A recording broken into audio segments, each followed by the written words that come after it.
Another question on this side, please. Hi. Hi, thank you all for coming. Actually, my question is a direct follow-up from the other one there. So this one's especially for you, Ms. Ryan.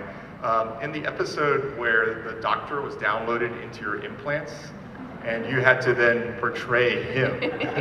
That was fantastic, by the way. Thank you. I'm just curious, how much of that was scripted? How much of it was you just copying sort of his mannerisms, especially the way you reacted to the cheesecake and things like that? Well, I mean, all the dialogue, of course, it was scripted, but you know, if you have to knock off somebody's character, he's a good one to knock off because he's very specific. His vocal inflections, his mannerisms, he's a good one to copy if you have to copy somebody. So I had gone into the trailer, into Bob's trailer, and just had him read the lines so that I could hear sort of his inflection of his voice. But the mannerisms and things like that are just from, you know, having spent however many years with him at that point. I don't remember which season it was.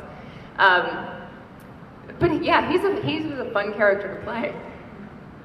That scene bummed me out because if you remember that scene, you come over and you're like, I smell something. I don't know what it is. And you come over and you're like, it's you. And I consider myself a pretty clean human being, so it just bummed me that they were. That wasn't scripted. Yeah. Oh! There she goes. Here she goes. All right, this side, please. I thought I smelled something funny. Yeah, I know. It's scary. Yes, good afternoon. It's a pleasure to meet you all. Hi, Thank you so thank you. much. I'm a huge Gene Rodenberry fan. I saw him at a convention way back before he even had his conventions, so just Trekkies, that was it. But with the invention of the Borg, when the Borgs are trying to become human and develop their sense of humanity, was that the writer's intention to show that even someone as mindless and as automaton as a Borg, they could still dig deep down and find the humanity and embrace that? Did you start out saying you were a huge fan of Gene's? Oh yeah. Yeah. very much. So Gene was Yes. Gene was still alive when they developed when the Borg characters okay, were I still. think He was it still not only alive but in the writers' room of Next Gen, and I believe it was that year that I did my episode when he had just passed. So he'd actually broken the storyline beyond the Borg being just this menace into the Borg being an individual. And I remember at the time the fans were really mad because it was a real lethal enemy to the Federation, and they were like, why would you create this sort of vulnerable element, human sympathetic element to the enemy?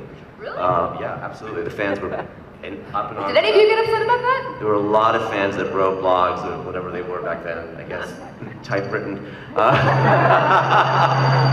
By blogs, I mean letters, saying, why did you ruin the Borg and make him all emotional? But Gene was a part of that, and I could only guess that it was a take on thinking about who your enemy is, and that your enemy might have elements of who you are as well, and that we need to look beyond the sort of obvious, you know, everyone's awful. Well, somewhere within that group of everyone might be someone that isn't. So I think that was probably his. That's what Star Trek is known for, isn't Yeah. it? Isn't that what sort of made Star Trek so embraced universally? Is that vision of embracing everyone and everyone? Except that you the know, Borg was there's such got to be an element of good. Yeah, absolutely. But except the Borg were such a scary thing for people because they assimilated entire culture, societies, Yeah. and eliminated their individuality. So. Yeah, but it's like the Klingon were the enemies in Yeah. I think the original series, right? And then there was a Klingon on the bridge. So I think that was a classic element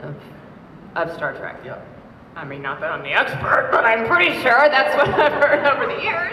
For sure. That was one of the appeals of